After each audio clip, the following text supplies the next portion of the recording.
Welcome to an extended portion of the podcast, Coach Up Podcast. I'm Kanisha Hart. I am your host. I am the wonderful host of the Coach Up Podcast, as well as a speaker, and I speak about how to forge through fear. And I'm so excited to have with me today Miss Natalie-Janine, which I love it because you say both names together. So if y'all are talking to Natalie-Janine, you say both names together. And Natalie-Janine Gates, she is a freedom coach. You're probably wondering, what does that mean? I'm going to let her tell you, but we're going to talk about all the things that she does, as well as the fear that goes along with it and how we push through that today. So if you're joining us, if you see this later, make sure you comment, make sure you send us questions. Super excited to talk live today with Natalie-Janine. Please introduce yourself, tell everyone who you are and what you do. Yes. Hey, sis. Thank you so much for inviting me. I'm really excited for our conversation. So I am Natalie-Janine. I help corporate women who feel stuck in the grind, land better jobs, and have work-life balance. I am really passionate about seeing women free in all areas of their lives and really living out their calling. So yeah, that's what I do. Okay, I'm going to give you kudos because very rarely do I get like the less than 30-second elevator speech. And so that was perfect because now it leaves me Thank wanting you. to ask more questions. Yes. Okay, so Sweet. when you say freedom in all the areas of their lives, what does that actually look like? It's really women taking ownership of their lives. Like, it's your life, your rules. And so I see a lot of women, and I used to be that person who did things out of obligation instead of this is what I want to do.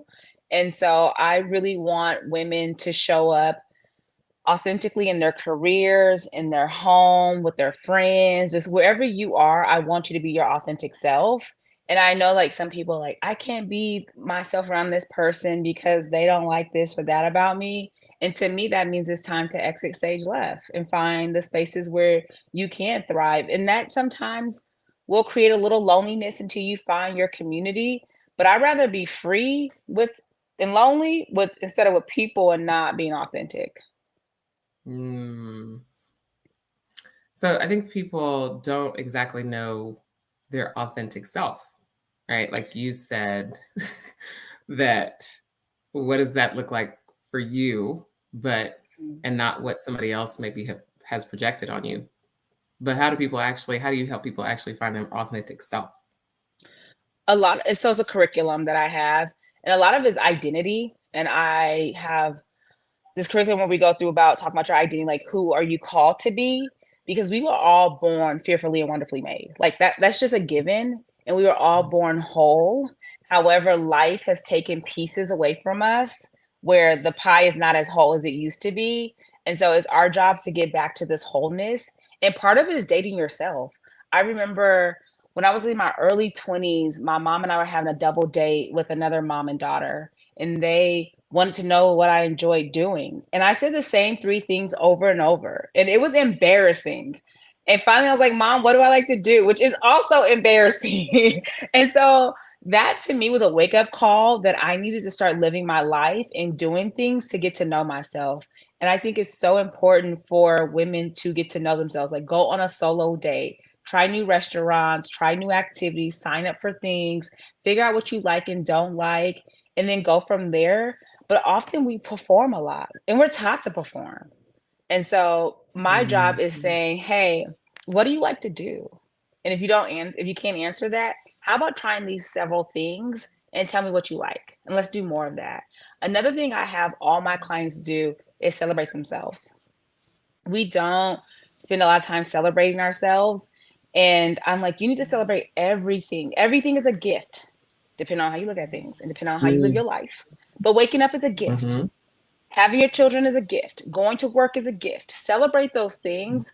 And part of the reason I have my clients do that is because it changes your mindset. You start to see life a little differently and knowing that you can design your life. And also, you're inviting more celebrations into your life. Hmm. Now that's a concept. Inviting more celebration into your life. By celebrating yourself, you're doing that? By celebrating yourself, celebrating everything, because then your lens is like how to find more things to celebrate. That's what you're looking at. Like, I want more things to celebrate. And this doesn't mean that I don't have challenging moments. I do. And I also celebrate those. Like, thank you, God, for this. I'm going to learn from this. I'm going to come out of this. And this is coming from someone who used to be, I used to say I was a realist. I think I might have been a little pessimistic. But you didn't want to call yourself that because it doesn't sound good. That part, sis. But now I'm very optimistic and happy. And so this has come from someone who struggled with this and did not see the good in everything. And I can tell you, me looking at things through a lens of thankfulness has helped me so much more than, wow, that was really whack. I don't like that. And this is this and blah, blah, blah. Like, it just doesn't help me. It doesn't serve anyone well to focus on the negativity. Now, I'm not saying ignore your feelings, feel your feelings and get back to where you really want to be. You said date yourself. You said do things that try new things. And that helps you to find your authentic self.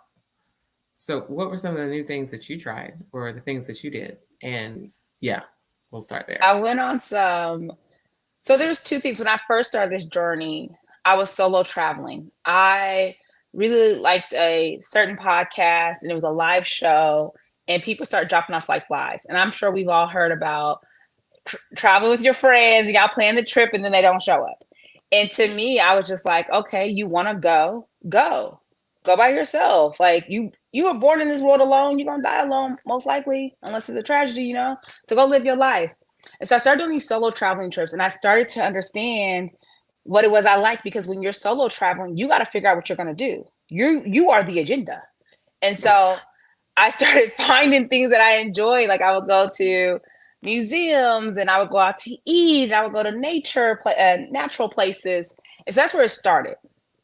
And then I really got to know myself when I moved from Oregon to Texas alone with just me and my dog.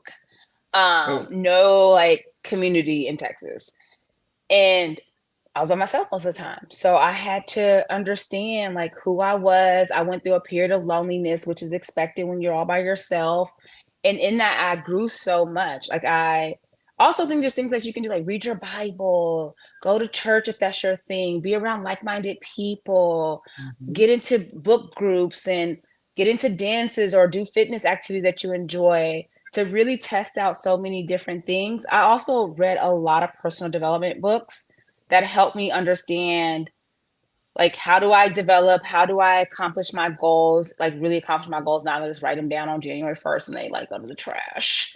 But like, how do I really like put systems in place to accomplish goals? And so I think there's a lot of things that you can do, but you have to find what works for you. I will say consistency is the name of the game. And we hear that so often, but it's true. Like repetition is how it becomes a habit. And so for me, one thing I really love doing that helped me find myself is every morning I write 3 things I'm grateful for. I read my Bible, I pray, and I write the vision for my life. And so in this vision, I say like what it is I want, how do I want to feel, why do I want this? And it really allows me to have purpose and to go after my day with purpose. And this vision is what I want, not what nobody else wants. It's my life, my rules. And so doing those type of things really help you get clear on who you are. Because the vision I wrote last year, some of the things are the same, some are not, because you live and you grow and you get to change your mind anytime you want, because it's your life. When you say write the vision every day for your life, because I'm literal, Natalie-Janine, I need a little clarification. So I hear life and I think you're writing the vision for the next year, the next 10 years, that type of thing. Or are you writing the vision for that day? So it depends on the mood. Sometimes it's for the year, for the day. Sometimes it's for a specific area. So like I'll use an example right now. I'm really focused on living in a healthy body. I'm like, I have perfect health. And so I define what that means for me. That's 160 pounds, a 4-pack. And I go into details like, why do I want this? How does that feel? So sometimes it's like, okay, what do I want to focus on today? Then I'll focus on that. What am I looking forward to this year? By December 31st, what do I want to accomplish? Okay, what do I want for 2025? So it just depends. To me, it's romanticizing my life and then telling God and myself what I want and praying over it and putting it out there and letting God do what God needs to do. Right. Yes. Because we do have to tell him. I know sometimes, especially people think, well, the Lord knows my thoughts. Jesus knows my thoughts. I don't have to say it out loud. But in Habakkuk, Habakkuk. Okay, I've heard people pronounce it different ways recently, so I'm off on the pronunciation. Habakkuk. That's what we're gonna say. Okay, if you know a different way to say it, tell me now. I think it's I don't say one. it. Okay. She's like, y'all know that book in the Bible where the verse says, write the vision and make it plain. Y'all know which one that is. Habakkuk 2:2. Habakkuk 2:2. Thank you. Thank you. So there you go.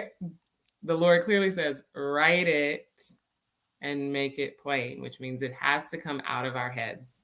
And the Lord would not tell his prophet to do that, which means we take what the Lord has showed us in the Bible and say it is for me, so I am to do what the Lord has shown me. If he did not mean for us to do the same thing. So I really like that. And the reason I'm asking about it is because I'm thinking, like you said, the beginning of the year or maybe even every quarter, write down my goals, maybe even write down my vision. So I shouldn't have to do it every day, but you're doing it every day. And I would imagine that makes a huge difference. Yes, because last year I just wrote it down. The beginning of the year I just wrote it. I didn't keep writing it. I didn't accomplish everything on that vision.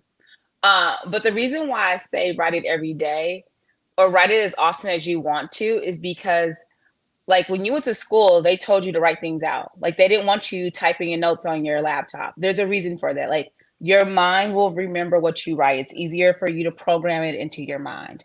And so the reason why I write it down, I could tell you my goals right now for the year because I write them so often that it's ingrained in me. And I just believe, like, since it's ingrained in me, more things are going to come to pass. Now, these goals are hefty. So if I don't make one of the goals, I'm not going to sit here and cry because guess what? I got closer to the goal than if I just wrote it down that one time on January 1st and like closed the book and kept living. Mm-hmm. Yeah. What's one goal that you have that's hefty that we may be able to help you with? Oh, that's a great question. One goal that I have is to make $314,000 from multiple sources. 314 is very specific. Yes. What's with the 314? So it's really last year's goal doubled. And I didn't even make last year's goal. So that's very intriguing. Okay.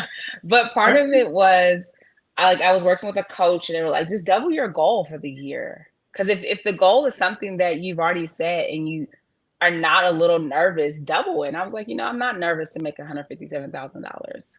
And at the beginning, when I first made that goal of 314, I was nervous. I wish I had my journal with me. So I was reading, I don't know what book was it, but it was like this, The Secret. And this guy had a bill. He had a $1 bill. He wrote 100K on there. So I have a $1 bill and I wrote $314,000 and I see it every morning and every night. And it's just programmed myself to know that I can accomplish my goals. So yeah, that's a hefty goal. Okay. What's the plan? The plan is my coaching program, and then I want speaking engagements. I really want to tap into that. So I'm currently on the right path to land a TEDx talk, and I'm hoping that really helps me get into public speaking and change my coaching program a little bit. Okay. And so your speaking focus would be what? I primarily talk about women in their careers and negotiating. Yeah. There's negotiating. So negotiating to get to six figures, or is it negotiating up to six figures, or is it just negotiating a higher salary? Because I know when I found you, I was like, oh, she's talking about she helped women make six figures. But there's always that gray area. So which one? It's helping women make six figures. Okay. Yes. All right. Yeah. Okay. So people hear that and they think, Natalie-Janine, I make 72,000 now. That's 28,000 from a minimum of 100,000. And for the last 5 years, I went from 64 to 72. I don't see a 30-something thousand plus jump that could happen. Mm-hmm. Is that possible? Absolutely. It's definitely possible. See, one thing that I keep running into is people not understanding how to position themselves as an expert in their field. And so if we don't mentally believe it's possible, yeah, it's not possible. Like whatever you tell yourself you can or cannot do is going to happen. And so what I do is I really love my curriculum in general, but I definitely am in love with the first part of it because we talk about identity and we talk about like who you like. God says you are loved, you are chosen. Like, so if you are chosen and God has abundance for you, why is $30,000 not available for you? And why are you selling at 100K? Like, why don't you want 150K? And so it's my job to meet women where they are and take them through this curriculum of seeing themselves how God sees them. And once you see your, like, it's so amazing because I do have clients coming to me and are like, I don't think I can make 100K. And I always say, borrow my faith until you have your own. And by the time they get done with week 3 in my course, they're like, oh, baby, can we go 120? Can we do this and that? And I'm like, yes, like whatever it is you want, you can have. But I think we need a cheerleader. So everybody needs a cheerleader. And so if you've been told, like, I remember when I was making close to 6 figures and so, like an adult was like, you're about to make more than me. And I didn't know how to take that because it was kind of like interesting. I was like, oh, I don't know what to do with that information. But I could have taken that and be like, oh, I'm making too much in my age. Or, you know, so you need someone in your circle who's going to root for you so that you know 6 figures is possible. Like there's so many people making 6 figures. Like, yeah, you can. And also understand the importance of networking and being a network. Like you can't just be asking people for stuff and not giving, but the importance of networking. That is definitely, okay, I want to follow up on that. But with what you said about an adult, I love how you said an adult, as though you weren't an adult when you were almost making 6 figures. They were much older than me. They were seasoned. Okay. A more seasoned adult. I was like, yes, you wasn't 16 making almost 6 figures. I mean, there are You're some right. 16-year-olds who are, no, I was an adult. Yes.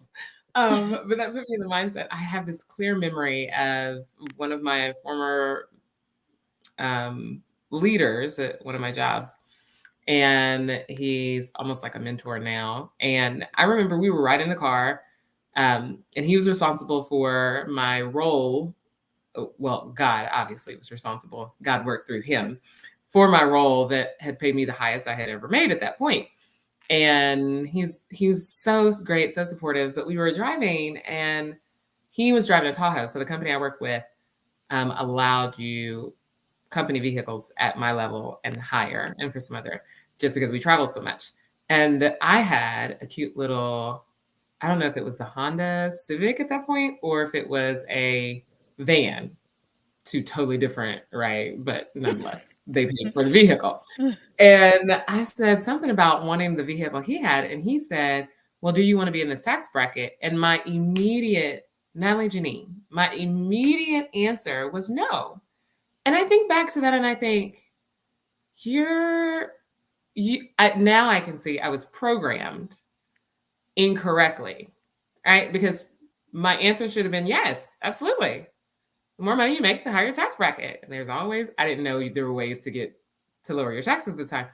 But the mindset of you don't want to make more money because you don't want to have to pay more taxes is a poverty mindset, scarcity mindset. And so it sounds as that, and so that's part of the identity, like, right, that you're talking about, because our identity is made up of our truths and the strongholds that we have allowed the devil to build in our minds, or we have built in our minds, and those walls that we've built around lies that we believe, that we know we believe, or we don't even know that we believe, that need to be broken down. Yeah. And then for us to know truly in Jesus Christ who we are as a daughter, if you are a daughter, as his creation, because all of us are, and what he ultimately wants for us as a loving father. And those are two totally different things. And so just you sharing that just made me think about, yes, I completely recognize that. And what you said reminds me of The Secrets of a Millionaire Mind. That's such a great book to read because it does talk about the poverty/rich mindset. And when one is born with parents who simply say you can't have, or when we get in this store, don't you touch nothing, don't you ask for nothing, or we ain't got money for that. It puts you in a mindset of like, I don't have money for that. I don't have that type of money. And so it's very important, like you said, to reprogram ourselves. And I had to reprogram myself too, in certain areas where I thought spending money on this could be a waste or whatever. And it's really important that we tell our own narratives. Like, you get to tell your own narrative. What is that narrative? And what stories are you going to hold on to from your past? And which stories are you going to let go because they no longer serve you? So true. Okay, you said, I want to go back to, because we're talking, we're going to get to how you help women make six figures. But you said you have to be a network. So you said networking is important, but also you have to be a network. When you say you have to be a network, tell me about that first. So if you listen carefully, I'm about to say a word, it's not a curse word. There are a lot of ask holes, and people don't like one-sided relationships, just in general. No one likes that. And so what I always tell my clients and myself is when somebody help you, like you reach out and you ask for help, the very last question you need to ask is, you've been super helpful to me, and I'm very thankful. How can I help you? Mm-hmm. Like, that's so easy, but it allows us to have this cycle of give, take, give, take, give, take. So that is not one-sided. And then I'm a connector naturally. So if I know something's going to help somebody, I'm going to connect y'all. And I think that's just how we all should be. And I can hear people with a scarcity mindset saying, I don't know how they work. They're going to ruin my reputation. No, they won't. No, they won't. Because when I connect somebody, I'm connecting you to so-and-so. Y'all sound like y'all be a good fit. Have fun connecting. That ain't got nothing, like, I didn't vouch for all this and that. So whatever they do, that's on them. But don't hold your resources. Like, that's just not the way to live. So yeah, I definitely think it's important to be a network. And when you are, people are more likely to help you too. Very much so. Okay, so then talk to me about your teaching of networking, because I think this is always an area that people need to learn, myself included, how to do that well, in addition to, like you just said, serving. So what else? I would say the most important thing about networking is following up. We all know how to go to events. We know how to meet people, but we don't do well at following up. And so I actually, when I first started, I wasn't very comfortable networking. I don't really like, oh, how's the weather? I just don't. But anyway, like, that happens a lot because we don't know each other. And so we're going to keep it surface level until we get more into the relationship and then we go deeper. But what I tell people, and this is what I did, and that helped me build a network where after a while I stopped applying to jobs. Like, I would just call my network. And what I would do is I would go to events, and I made this rule: you're going to meet 3 new people before you leave. I would meet 3 new people. I would get to know them. And then whatever the next business day or whatever, I would follow up and invite them to coffee. Like, hey, I enjoyed talking to you. I would love to get to know you more. And then I did that. And so I started when I was a teenager doing this. And then when I went to college, every quarter I sent my network updates about what I was working on, asking them what have they been up to, checking in on different projects I knew they were working on. And it just my relationship kept growing and kept growing. And then when I got older, I don't send updates as often. I still send them and I still check on my network. But when I got older, I started networking folks, and I'll say, are there 3 people that you can connect me to? Because we grow in this network. And so then I started following up with the people that they connected me to, and then check in.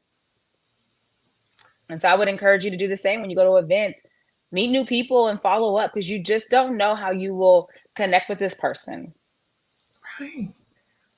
That is a really good idea. I think, though, about your numbers, Natalie-Janine, because I think if you're meeting 3 new people, maybe you weren't doing it every week, but 3 new people, will say every 2 weeks.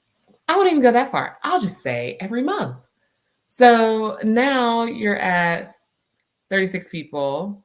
Did I do that right? Yes. 36 people a year. But multiply that by, let's just say, 5 years. So it's 100 and something people, almost 200 people. Okay.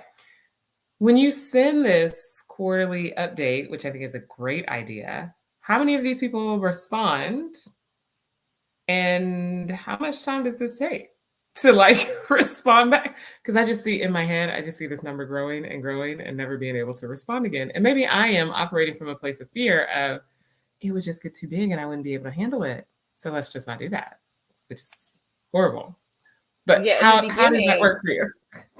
so in the beginning when I started doing it in college, it was sometimes it wasn't like a very specific one to one person. Sometimes it was just, hey, this is what I'm working on. I would love to catch up. I'm going to be home for Christmas break. Let's meet. But I don't work with Mm-hmm. clients in college, so this doesn't apply to them. But when I Right. tell them today, it's just, to me, if you believe in relationships, you're going to make it work. Whatever's a priority to you, you're going to make it work. And so what I do is, yes, I still follow up with my network. And now I move to text messages because, all of us text each other. In the beginning, you might be still on email because there's some network that I have just on email, and I'll check in with them, and then I'll like check back in, and we go back and forth. But I also understand like some people won't get back right away and some will. I don't have people that don't respond though on my network. Like they have always responded because we're building relationships. I'm not asking you for nothing. You're not asking me for nothing. We're just building our relationship.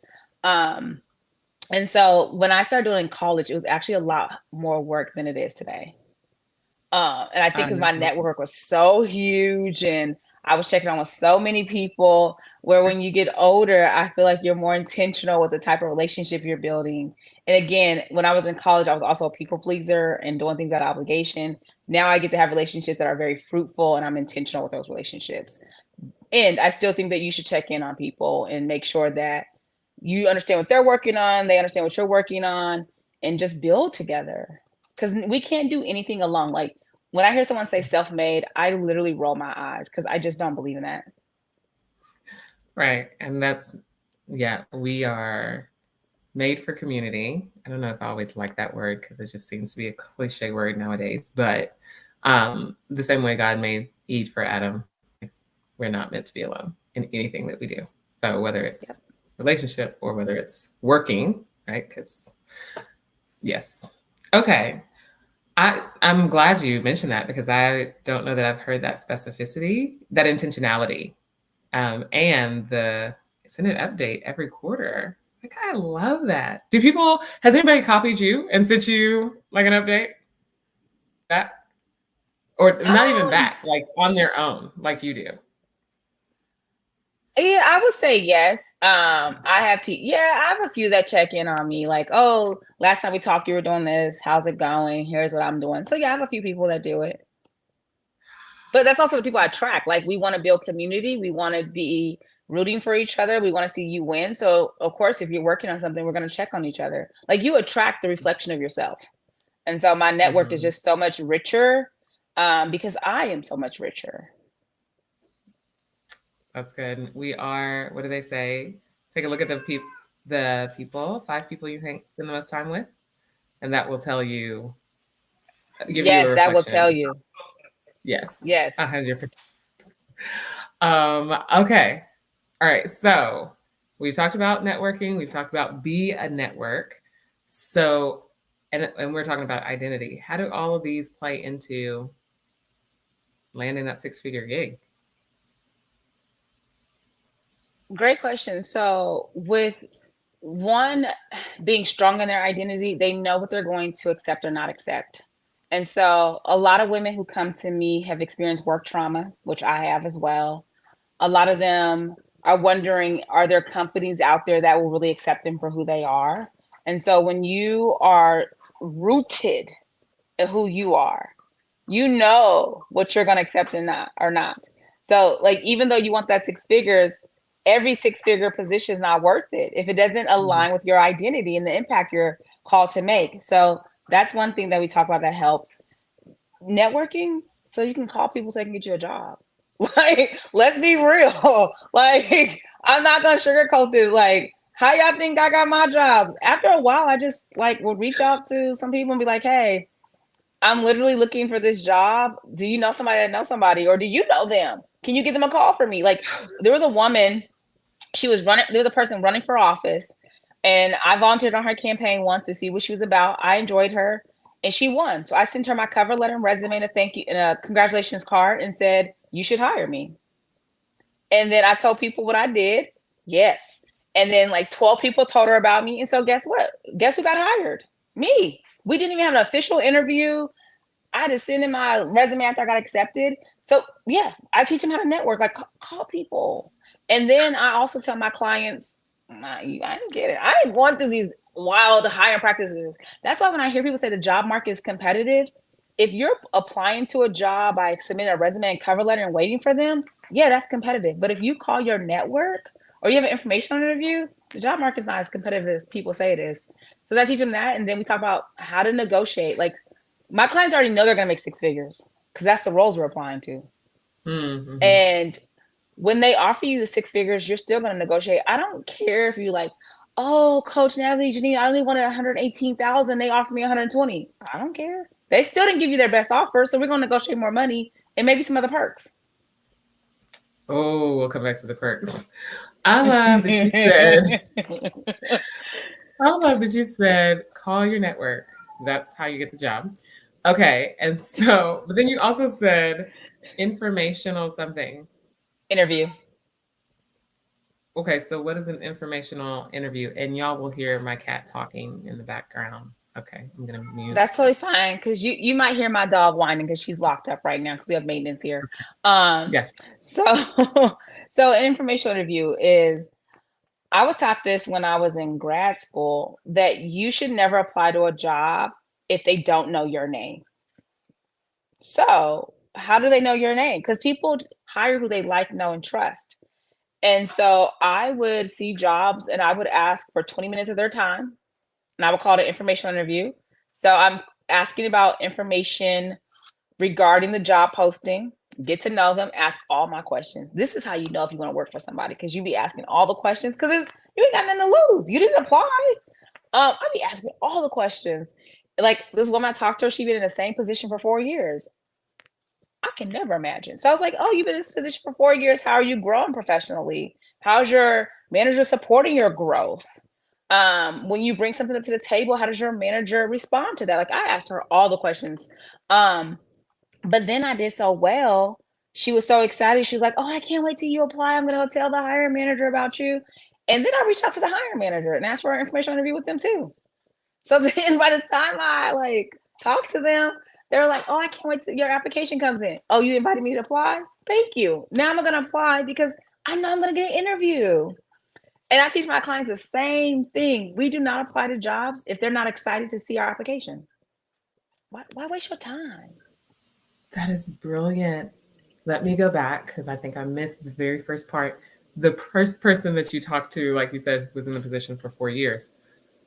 Who is that person that you're looking for? You see a job and then you're looking for the person who's in that job already? So there's two ways you can do this. It depends on what you're looking for. It's very important that I work in an environment where I can thrive. I spend way too much time preparing for work, traveling to work, being at work, talking about work. Baby, we gotta enjoy each other. So I like to ask someone that's not on management about the culture. Because guess what? They're gonna tell you what you want to know.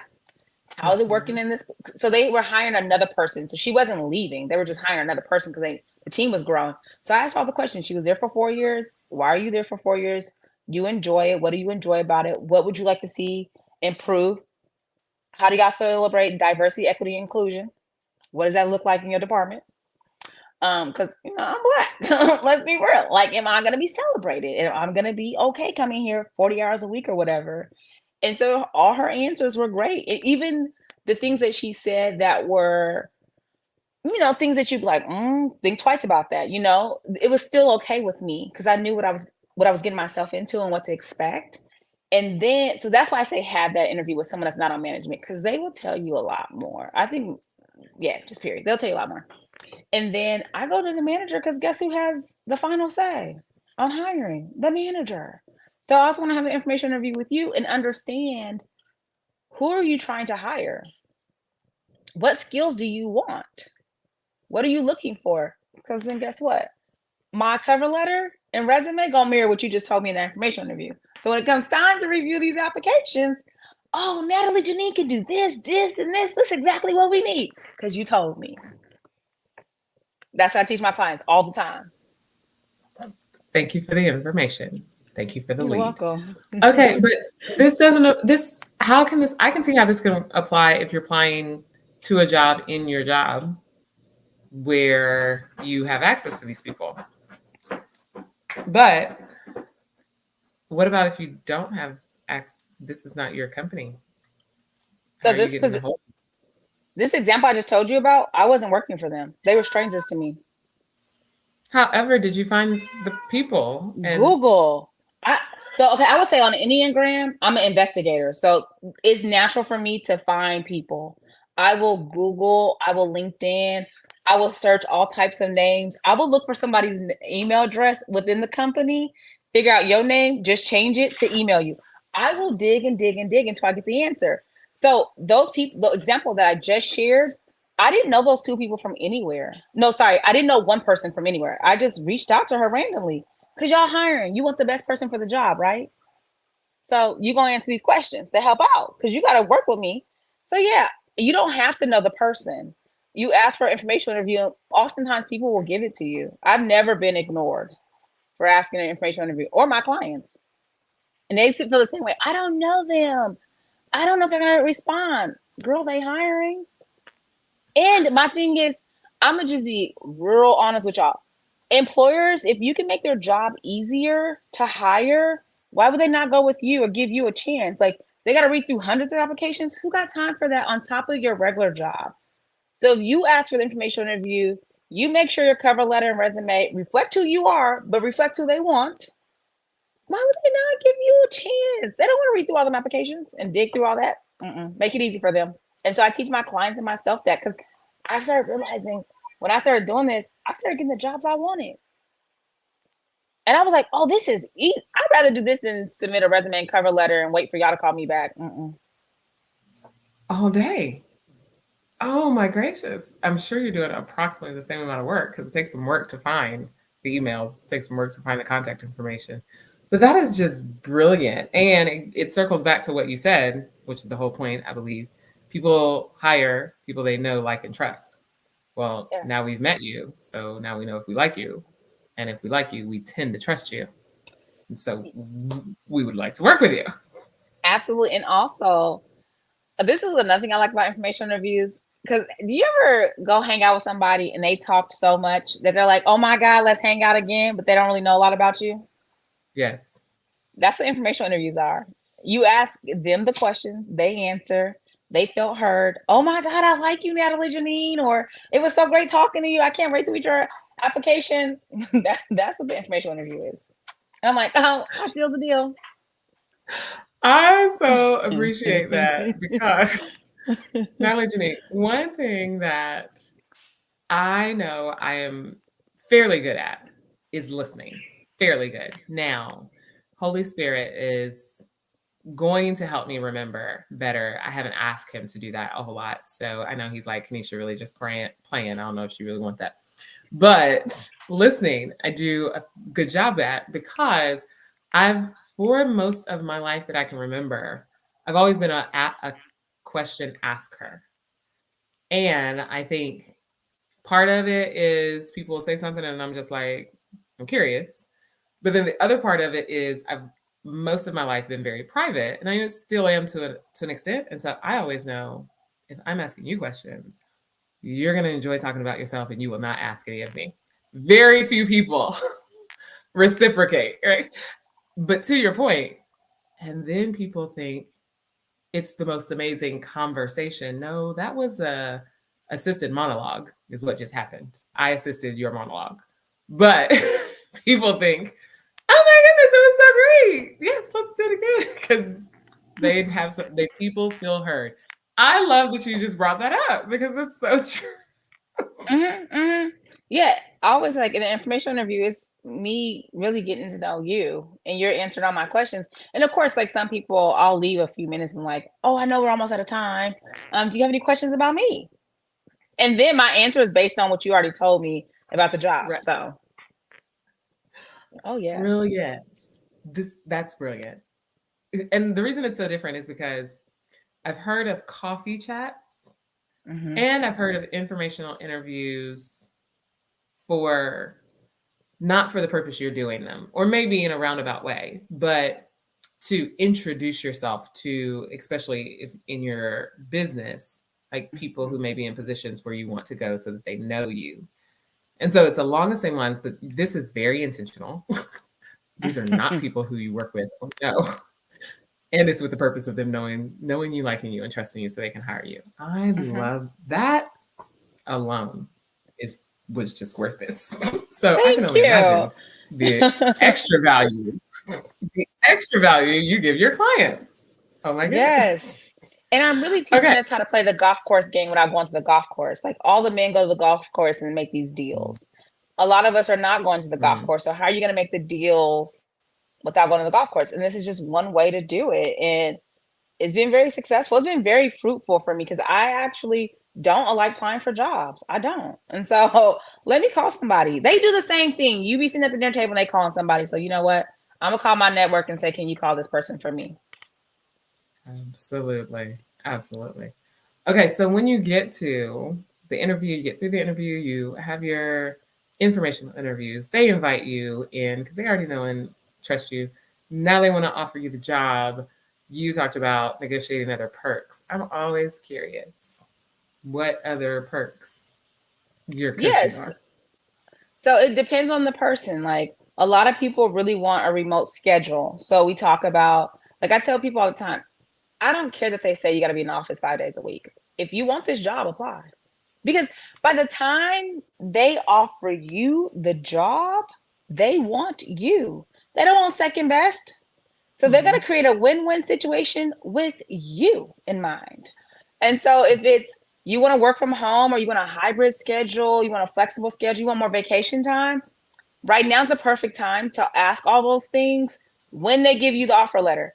I've heard so many women negotiate before an offer letter. No, we ain't negotiating anything. We're not talking money until there's an offer.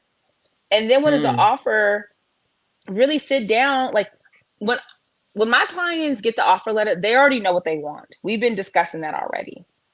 So when they give them whatever they give them, they're like, "Oh, okay, thank you. I need to think about this." Then we come back together and we're like, "Okay, this is the proposal you create. This is the amount you say and the other perk you want, and don't say anything else." It's a long pregnant pause because they need to respond. And if you respond, you fumbled the bag mm, because it shows that you're not confident in what you're asking for. right. That's it. Oh, I love it. Well, okay. And I think a lot of times people are not confident. They're not confident in what they're asking for. They're not comfortable with that because they're afraid that if I ask for too much or if I even ask for something, then they're not going to accept it. They're going to go with somebody else. So, how do you talk through getting through that fear? I think it's like having the confidence in knowing that they accepted the offer to you, so they want to make it work with you. You were the best candidate that they interviewed. Therefore, Mm, you carry a lot of weight in this situation because they want you. So often we're giving employers all the say. Baby girl, this is your life. You giving them an opportunity to work with you. What a privilege they get. And so the question is, what do you want? So when you ask, like there was a time, I'm not gonna lie, my last job I asked for an outrageous number. I surely did. And when I started being bold, like let me see how much I can really get. So I'm being 100% transparent. So I asked for an outrageous number, and I was like, "Girl, like what?" And I was like, "What they gonna say is no," but they're not gonna say no goodbye. They're gonna say, "Here's what we can do." mm-hmm, They're gonna come back mm-hmm, with a counter offer. So whenever they give you an offer, and you say, let's say they offer you $120,000, and you ask for 140, you're not getting 140. That's not what negotiation is. Them coming down, so they'll come right. down and say 130. You have to decide, is the 130 good enough, or are you going to offer another perk? Ask for another perk. But they're not going to Mm, just be like, oh, they're only going to say no thank you if you're playing hardball and you're not trying to be collaborative in this process. But if you're knowing that you're going to like be a win-win with them and really come up with something that makes you both happy, they will work with you. And also, if they're unwilling to work with you, walk away from the deal. I walked away and still got the job. Because guess what? You want second best or you want me? You walked away and still got the job? Yeah, she told me Please. she told me she couldn't give me what I wanted. I said, thank you. I hope you have a great day, and I hope second best is good. When I got up, I left. I know my worth. So if I say that I want this amount, I'm like, no, I don't want this anymore because you're not willing to offer it. Why sell myself short? There is way too many employers out here for us to be settling. So, okay, goodbye. And she came back and gave me exactly what I wanted. No, come on. And I've had a client that had that experience, the same experience. She asked for a certain amount. They were like, we can't do that. And she was like, they said, we can't do that. Not we'll think about it, come back. They said, we can't do that. And she said, that's very unfortunate that you can't do that. I'm going to have to greatly decline. And she got up, she walked out. 2 days later, they called her back. All of a sudden, y'all got some money, huh? That's why I say, like, don't take that first offer because they're not giving you the best. Let them go back and crunch some numbers or do whatever they got to do. I am going to co-sign on this, and I'm so glad we're having this conversation because this is a very, I shouldn't say that. I was going to say it's a small example, but they're all legit. So I substitute teach while I'm building my podcast business and speaking business. So the reason for substitute teaching is because I want the flexibility to be able to work on my businesses that the Lord Jesus has called me to do when I need to go heavy and hard. And then for the supplemental income, I can know how many days I can work in the school system and if I need to do a half a day and that type of thing. So the flexibility is great. But it's the school system. So of course, across the board, the pay is not amazing. So there's a particular school that I enjoy subbing at. I'm there often, and the principal knows me. And often this principal will say, come work for us, be a full-time teacher, all this other good stuff. And I was like, no.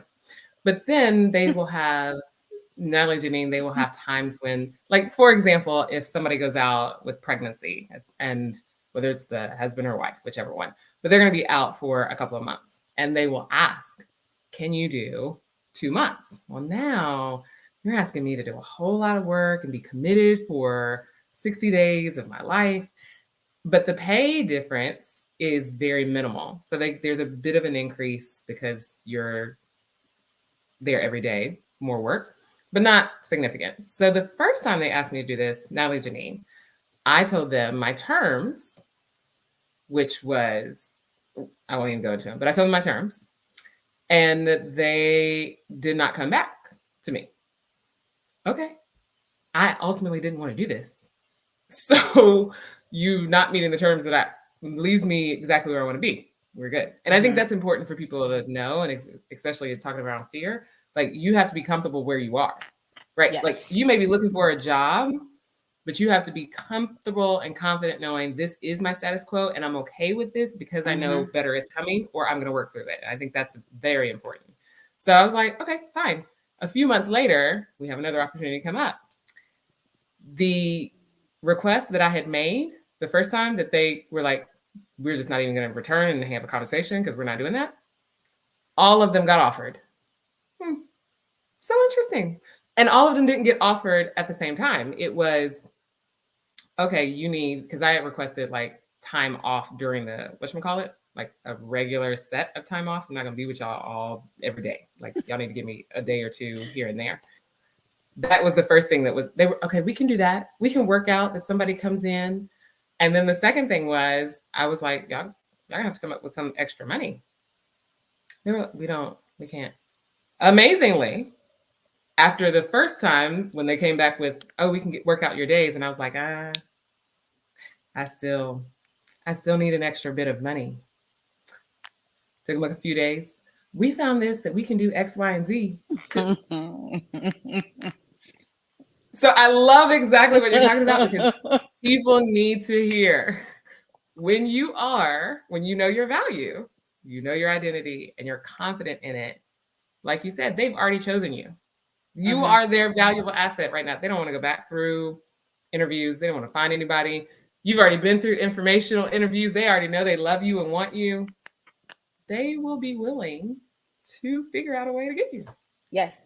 And I love that you talked about being in the school system because people think, oh, they have a certain step and you can't make outside of this step.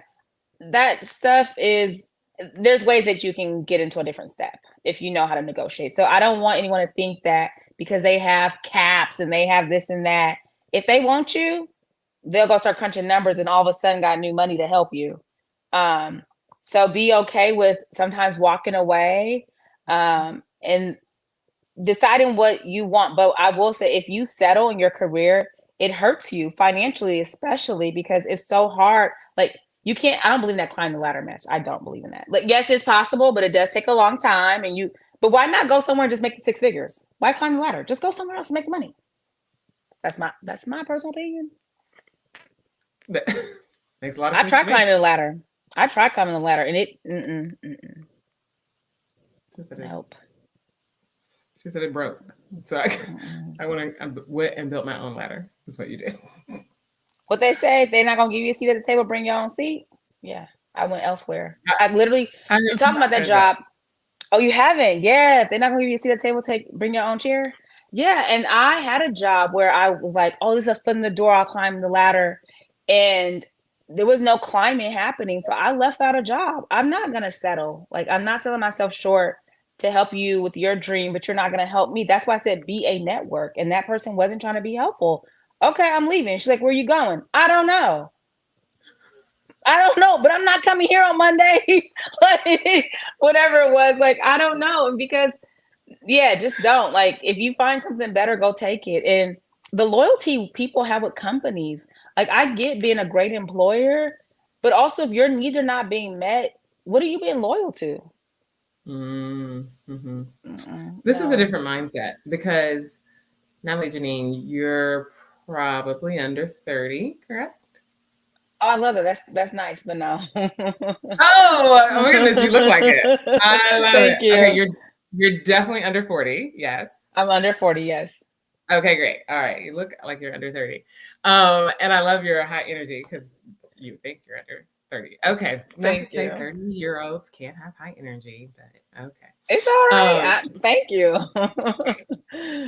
So I love that because what you're talking about is a mindset from 40-year-olds, 50-year-olds, 60-year-olds, right? And I think the younger generation doesn't necessarily, as a whole, have that. The younger generation doesn't have that loyalty, that barrier of, well, I've been with this company so long, I'm sure they're going to do right by me, or I've been made promises, or maybe even comfortableness, but this is all that's expected, right? Like my 3% increase a year is good. I'm budgeting my life off of that. And in 17 years, I'm going to be exactly where I want to be.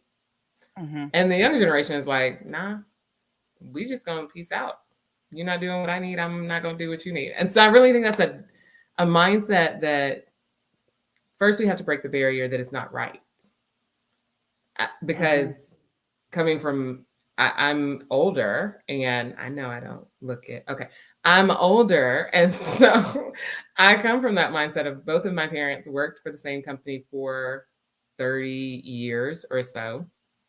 And I had that mindset when I was starting out in corporate America. I would think I need to stay with the company at least 5 years. You can't do this whole job hopping because you'll look irresponsible, right? But you're locked in to a position that you may or may not want to be in for years. And to counteract that, people would think that's wrong. Like you said, it's not loyal. And so I think breaking that thought that it's wrong first is important, but you also have to support with the why and one that makes sense. So that's why what you said is really, really interesting. And it's so interesting because I do remember, like, statistically, the younger generation will bounce on you, but I'm still running into younger people being loyal. And so I'm just like, you got to find what's best for you and choose what that is. But I also come from a mom who career hopped. Like, my mom didn't do 30 years nowhere. And so I'm thankful that I had that growing up of when you want to switch it up. Like, it's your career. And don't like let people talk about retirement being a reason to stay at a company. I did that. Like I wanted to be vested. So I ended up doing 6 years. Like, but what kind of faith do you have? What kind of faith do you have? Like if you have faith that God's going to cover you always, then why stay because of retirement? Why stay because of money? Like, and I don't think we talk about the cost of our peace, cost of our mindset, cost of our health. Like, does that not outweigh the few thousand extra dollars you're getting? Like, what are you going to choose? At the end of the day, I'm choosing my peace of mind over your coins. But we so often think we can make it work, right? And I think that, again, is operating from a place of fear of if I don't stay, then I won't have any peace because then I don't know how my bills are getting paid. I don't know how I'm going to eat, right? Like when the money runs out. And so that fear drives that, you know, I can stick it out. I'm strong. I can make it work. Yeah, I've been there. I've done that. And it wreaks havoc on your life. And not only does it wreak havoc on your life, but it wreaks havoc on the people around you. Like I hate to say this because it's so hard, but sometimes you become a burden, you know, when you can choose differently, but instead you stay in a situation and then you have headaches every day. And I'm talking about personal experience. You have headaches every day and you come home and you complain about your work. Like, what's more important? At some point you got to go. And it's like when I left, I remember this job like it was yesterday. I was unemployed for a few months. Was it hard? Hell yeah, it was hard. Like, did I want to be moneyless? Like, not have the same coins coming in? But there were other areas in my life that was thriving. Like, I didn't have migraines anymore. I was happy. I slept really well every day of the week. And then my next job was so much better because I chose what I wanted to do after that point. I was like, I will not be in a situation like that again. Yeah. Sounds like it's all about making a decision. You got to decide what you want. It's sort of like you talked about going back to you write the vision every single day. Yes. Being very clear on what you want. This always happens. I run out of time. Do you have like 7 more minutes? Yeah, I can give you 7 more minutes. Of course. Let's go. Okay, great. Okay, so then I'm gonna try to make this the last question per se. But as we talked about, right, like knowing what you want, knowing your vision for you working with your clients, where do you find or how do you help your clients find the clarity and the strength to make the decision? We might have talked about clarity when it comes to identity, but the strength to make the decision of this is what I want, figuring that out, and then sticking to it in the midst of somebody made me an offer that's amazing, even though I cannot stand the person who interviewed me and I know I'm going to work for them. But it's so much. How do you help them with that? That's a good question because I actually helped a client. Well, depends on how you see it. The client did take the money. And I said, there's times where you have to, like as a coach, yes, I will tell you my thoughts. I will help guide you. And there were times that I'll be like, hey, I'm just going to be 100% with you. I'm going to give it to you straight, no chaser. Like if you take this role and you see what you've been dealing with through the interview process, that's how your boss going to be. You want that? Because you're going to come back to me in 6 months looking for something new. They took it. And guess what? You get to choose. And what I love about the program is you have these indefinite tools. So when it's time to apply, you can go to a new job. But I did have a client who was exploring different careers and sent me a job. And I was like, hold on, did you read this job description? Because I'm kind of confused on why you're applying this. And they said, yeah. And I was like, okay, help me understand why. Because if I can understand why you're doing something, then I can say, oh, okay, actually, I see this and that. Like, is that what you want? And they did want to apply. And I said, that's not going to serve you well. And I will list reasons why. And I was like, let's go back to the drawing board. But my thing is, I take good notes on my clients to know where they strive. Like, I pay attention to body language. So if they're talking about a certain position or different tasks that they really enjoy, I take notes on that. I take notes on when they their voice change or their body language change on things they don't enjoy. And I'll say, hey, throughout our call, this is where you were shining. And this is where you were not working in your zone of genius. So when we look at roles, it needs to be this and that. But all my clients write a vision for their life and a vision for their job. Because that gives you clarity and the strength to stick to what you wrote. This is a covenant between you and God. So when they look for jobs, I say, did you look through that job through your human eyes or your spiritual eyes? And are we going to apply? And again, if you apply just for the money, go ahead. Like, it's your life, your rules. But I'm going to always remind you, hey, this is what you said you want. I just want to make sure that this aligns with what you want in your life today. And I told a client one time, I was like, please don't apply to that role. Please don't. Please don't. Like, the information interview it was not informational. Okay.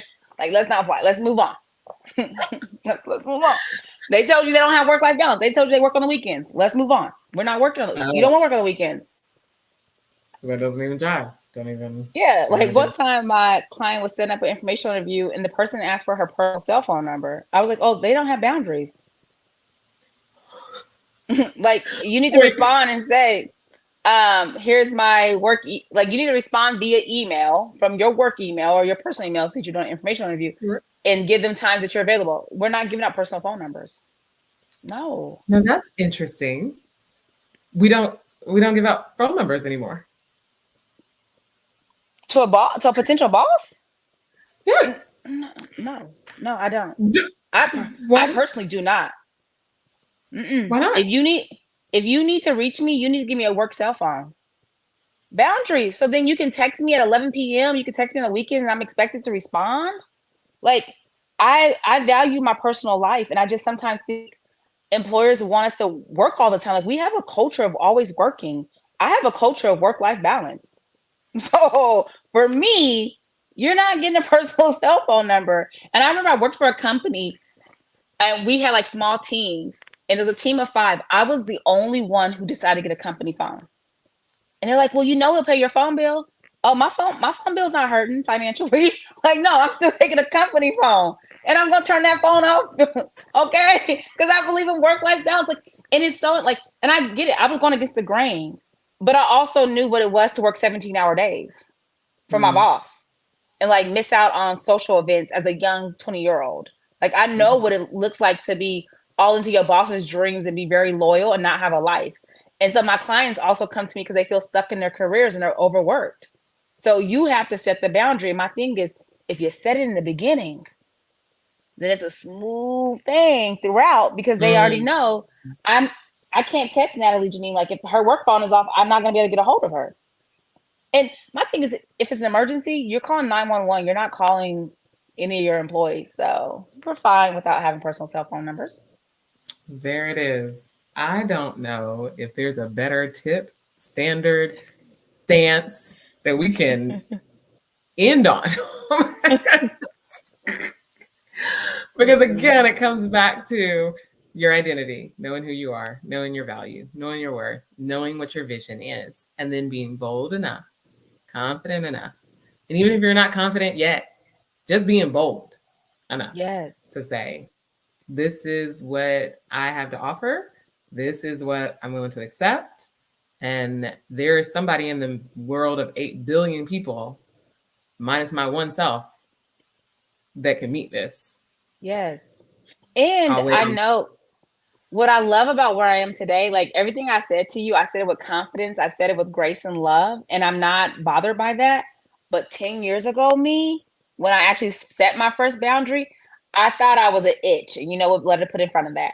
And so I really want people, when you put boundaries in, it's not that you're being mean. It's that you're making sure that you can show up and thrive and serve. And so I really want people to really say, I am setting these boundaries, or I'm implementing these rules so that I can show up better for you and for myself.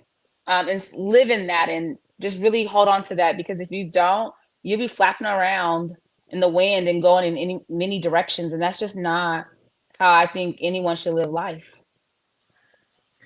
If people need to learn more of this wisdom to help them get to that 6 figures, to help them get a better understanding of what they actually want as they're looking for the next role or realize I'm completely unhappy. I wasn't looking, I was just going to stick it out. But now I know, thanks to Coach Natalie-Janine, there's hope, there's freedom. You just got to be willing.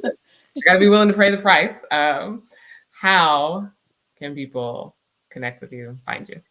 Yes, I am on social media as Natalie-Janine Gates. So wherever you are, I am there. And I'll say, please DM me. I love building community. I told y'all, be a network, have a network. And I am a network. So please reach out and just say hi. And I offer a free call for us to see if I'm even a good fit for your needs. So you can also have that call for free. And you'll have a lot of clarity in your life too. This has been so much fun. Like I told you, for those of you all who are listening, when I met Natalie-Janine, when I met you, I was like, oh my goodness, she's so much fun and she loves Jesus.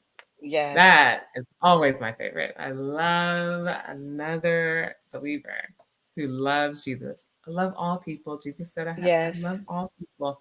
But there's just something about, going back to what we were talking about, like-minded people who are operating by the same standards. We all, believers, have the same book with the same Jesus, who has not changed his mind at all on what his standards are. Yes. Our opinion does not matter, only his word.